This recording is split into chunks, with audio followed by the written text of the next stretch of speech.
মাহে রমাদান রোজা ব্যতীত নবী করিম সাল্লাল্লাহু আলাইহি ওয়াসাল্লাম আমাদেরকে সারা বছর রোজা রাখার জন্য বলেছেন। শুধুমাত্র যেই দিনগুলিতে রোজা রাখা নিষিদ্ধ সেই দিনগুলি ব্যতীত আমরা সারা বছর রোজা রাখতে পারি। অর্থাৎ প্রতিটি মাসে আমরা 13 তারিখ, 14 তারিখ, 15 তারিখ অর্থাৎ প্রতি মাসে 3 দিন আমরা রোজা রাখতে পারি। এই 3 দিন রোজা রাখাকে বলা হয় আয়ামে বীজ। অর্থাৎ আয়ামে বীজ বলতে প্রতিটি মাসের 13 এবং 14, 15 তারিখ চন্দ্র মাসটি পরিপূর্ণ থাকে বিদায়, সাদা শুভ্র থাকে বিদায় 13 এবং 14 তারিখ এবং 15 তারিখ রোজা রাখাকে বলা হয় আয়ামে বীজের রোজা। এই আয়ামে বীজের রোজা রাখার জন্য নবী করিম সাল্লাল্লাহু আলাইহি ওয়াসাল্লাম আমাদেরকে আদেশ দিয়েছেন।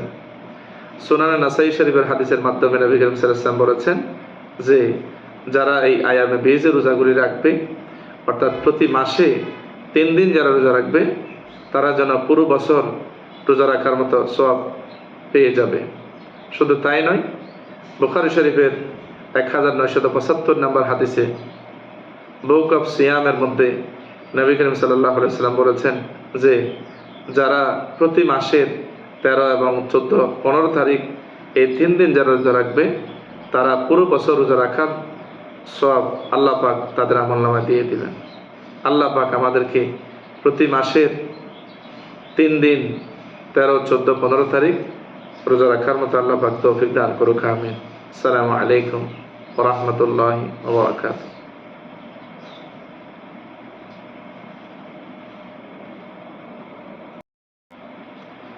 আমরা নবী করিম সাল্লাল্লাহু আলাইহি ওয়াসাল্লামকে যারা মহব্বত করি আমাদের উচিত নবী করিম সাল্লাল্লাহু আলাইহি ওয়াসাল্লামের ভেলাদতের দিন অর্থাৎ সপ্তাহের সোমবার এবং যেই দিন আমলনামা পেশ করা হবে ইয়ামুল খামিস বৃহস্পতিবার, সপ্তাহে 2 দিন অর্থাৎ সোমবার এবং বৃহস্পতিবার 2 দিন রোজা রাখলে আমাদের কল্যাণ কী হবে, আমাদের ফজিলত কী হবে, এখন সেই বিষয়টি আমি বলার চেষ্টা করব। আশিক রাসূল হিসাবে নবী করিম সাল্লাল্লাহু আলাইহি ওয়াসাল্লামকে যারা মহব্বত করি আমাদের উচিত সোমবার এবং বৃহস্পতিবারে রোজা রাখা। সোমবার এবং বৃহস্পতিবার যদি আমরা 2 দিন রোজা রাখি তাহলে আমাদের জন্য কল্যাণকর 10টি বিষয় রয়েছে। 1 নাম্বার হলো রাদাআতুল্লাহ। 1 নম্বরে সোমবার এবং বৃহস্পতিবার রোজা রাখলে 1 নম্বর যে কল্যাণ, উপকার, ফাওয়ায়েদ সেটা হলো আল্লাহ পাকের সন্তুষ্টি অর্জন হবে। অর্থাৎ আল্লাহ পাকের সন্তুষ্টি অর্জন হবে বলতে আল্লাহ পাক এই রোজার প্রতিদান আল্লাহ পাক নিজের হাতেই দিবেন। আসসালামু আলাইকুম ওয়া আনা আজাযু বিহি। 2 নম্বরে সোমবার এবং বৃহস্পতিবার রোজা রাখার উপকার হলো নবী করিম সাল্লাল্লাহু আলাইহি ওয়াসাল্লামের অনুসরণ, ইত্তেবাউন নবী সাল্লাল্লাহু আলাইহি ওয়াসাল্লাম। নবী করিম সাল্লাল্লাহু আলাইহি ওয়াসাল্লামের সুন্নাহকে অনুসরণ করার মাধ্যমে এটাই হবে আমাদের জন্য কল্যাণ। 3 নম্বরে যারা সোমবার এবং বৃহস্পতিবার রোজা রাখবে তাদেরকে আল্লাহ পাক জাহান্নামকে এবং ওই বান্দাকে 100 বছরের দূরত্বে রেখে দিবেন। 4 নম্বর উপকার হলো বান্দা এবং জাহান্নামের মাঝে আল্লাহ পাক আকাশ এবং জমিনের সমান খন্দক অর্থাৎ পরিখা খনন করবেন।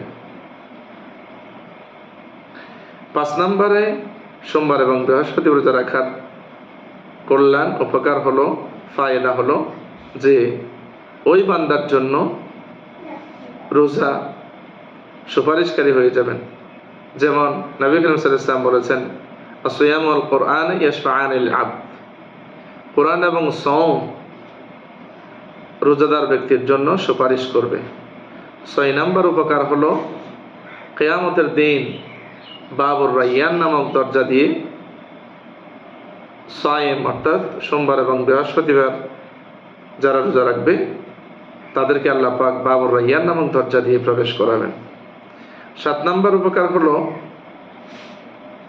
যারা এই সোমবার এবং বৃহস্পতিবার রোজা রাখবে তাদেরকে আল্লাহ পাক রোজা অবস্থায় মৃত্যু নসিব হওয়ার সম্ভাবনা রয়েছে। 8 নম্বর উপকার হলো এই রোজা সায়েম অর্থাৎ রোজাদার ব্যক্তির জন্য, আসম জন্য অর্থাৎ রোজা ঢাল স্বরূপ সমস্ত গুনাহ থেকে এই রোজা বান্দাকে হেফাজত করবেন। 9 নম্বর উপকার হলো রোজা রাখার কারণে আমাদের শরীরে যে টক্সিনগুলা থাকে সেই টক্সিনগুলো আল্লাহ পাক আমাদের শরীর থেকে দূরীভূত করে দিবেন। এরপরে 10 নম্বর উপকার হলো আল্লাহ রাব্বুল আলামিন রোজা রাখার মাধ্যমে হালাওয়াতুল ইবাদা অর্থাৎ ইবাদতের স্বাদ আল্লাহ পাক আমাদেরকে দিয়ে দিবেন।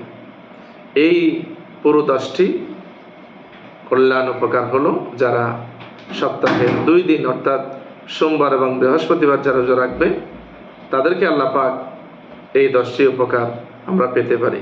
আল্লাহ পাক আমাদেরকে রোজা রাখার মাধ্যমে নবীর ইত্তেবা করার মাধ্যমে এই উপকারগুলি পাওয়ার মতো আল্লাহ পাক তৌফিক দান করুক। আমিন। আসসালামু আলাইকুম ওয়া রাহমাতুল্লাহ।